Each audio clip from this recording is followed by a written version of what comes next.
What's going on in the Dane County, Wisconsin real estate market?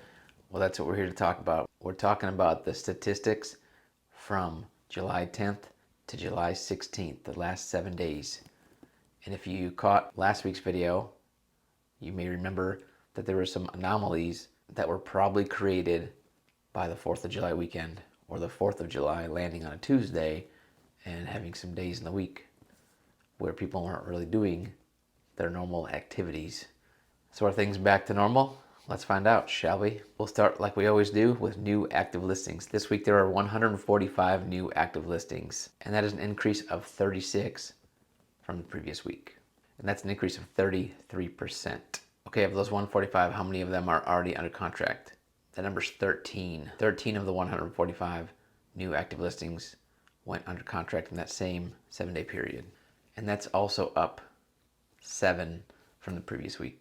Okay, so how many single family homes and condos are under contract right now in general throughout the whole market? That is 429. There are 429 offers that are somewhere between the accepted offer and closing. That's actually 13 less than there were in the previous week. Okay, so how many properties sold in the last 7 days? That would be 175. There are 175 sales in the last week. And that is up 106. That's the big thing 2 weeks ago during the 4th of July holiday. Sales really dropped off and then they jumped back in the last week. There were 106 more sales than the week prior for a 153% increase in sales. It's not that big of a deal. 2 weeks ago, it dropped off a lot. Now this week it bounced back.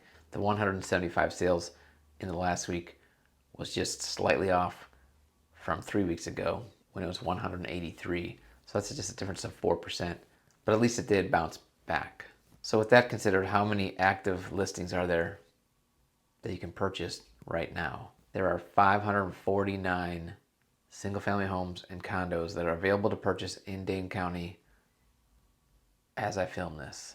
And that is up 9 listings from a week ago for a 1.7% increase. So about the same. All right, every week we talk about delayed listings. Delayed listings are those that will be coming on the market in the next 45 days. We have the ability to put a listing in the MLS, the multiple listing service. And usually that's because we have to get the pictures ready or the staging ready. Something isn't ready yet, but the seller is otherwise ready to sell. And putting it in the MLS in the withheld delayed status allows other realtors to see it so they can tell their clients, give their clients a heads up that it will be coming soon. And it allows the listing agent to market the property. It just can't be shown. And this week's new delayed listing count is 57. That's actually the highest it's been since I started tracking this. And that's 25 more than last week. It brings the total of delayed listings up to 122, which is 15 higher than what was last week. So of course, if we consider that there was 25 more delayed listings this week than there were last week, and there's only 15 more delayed listings total, that we did actually get some of those delayed listings active in the last 7 days. So that's good. That helped create that little bump in the total active listings available. All right, what about the sale prices? Everyone wants to know what houses are going for, right? Well, the average sale price in the last week was $455,475. And the average list price was $442,560. And so houses are selling for about 2.9% over list price still, on average. Okay, well, how about days on market? Days on market for solds went up a little bit, with the average going up to 16. It was 12 the week prior, and the median is exactly the same at 6. And then the days on market for everything else that's still active is pretty much the same as it was. As an average of 62 days and a median of 34 days. It was previously 61 and 31. So almost no change in days on market. So yeah, there's your snapshot of the market for this last 7 days. The biggest thing is the amount of homes that sold bounced back from the week prior, but that was probably to be expected and isn't super significant. There was a huge drop off for 4th of July holiday, and now we bounced back to about where we were prior to 4th of July. So it's still good, but maybe not super significant. I did want to bring up one thing. I actually had a conversation with another agent this week. I was working with one of my buyers, and we looked at a house that was a little bit overpriced in a rural area. And I looked up some past sales in that area to do my comparative market analysis, or CMA. I really didn't find any really good matches for this home. As a unique home, a large home, a newer home in a very rural setting. And I asked the listing agent if she would share with me what she used to come up with the list price. And she did. And she said something interesting to me in her email to me as she was sort of defending her price, because she knew that I thought the price was a little bit high. She said prices are elevated because of the tight inventory. And I wasn't going to, and I'm still not going to argue with this other agent, but I want to educate you that prices are not high because the inventory is tight or the inventory is low. The prices are high because the inventory is low and the demand is high. Supply and demand does not work independently. In Dane County, we have thousands of buyers and 549 houses.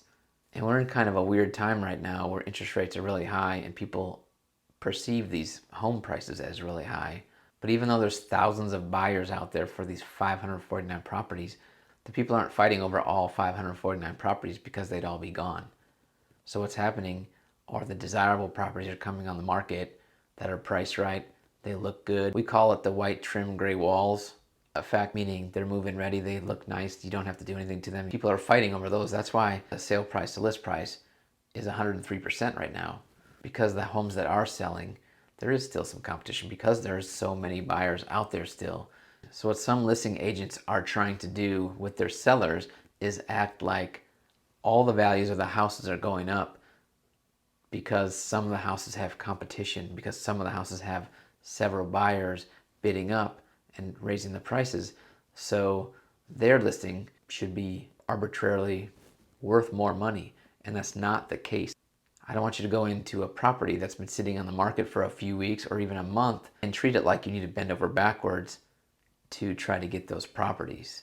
And some sellers don't understand that. Some sellers and some listing agents don't understand that. They're still treating it like it's gold.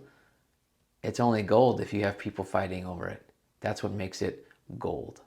So please don't fall into that trap of overpaying for a house that doesn't have competition just because other houses have competition. If you have any questions about that, please reach out to my team.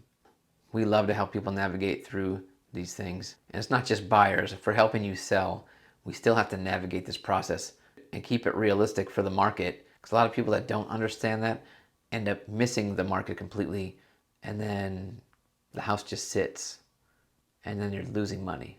No matter how you look at it, you're losing money because eventually you're gonna have to lower your price. So it's just better to do the right thing right off the bat. But hey, thanks for checking out this update. We do this every Monday, just trying to keep you informed of what's going on in Dane County. And as always, if you need info in the surrounding areas outside of Dane County, just hit us up. We'd love to help you out and help you become the hero of your real estate story. Have a great day. Talk soon.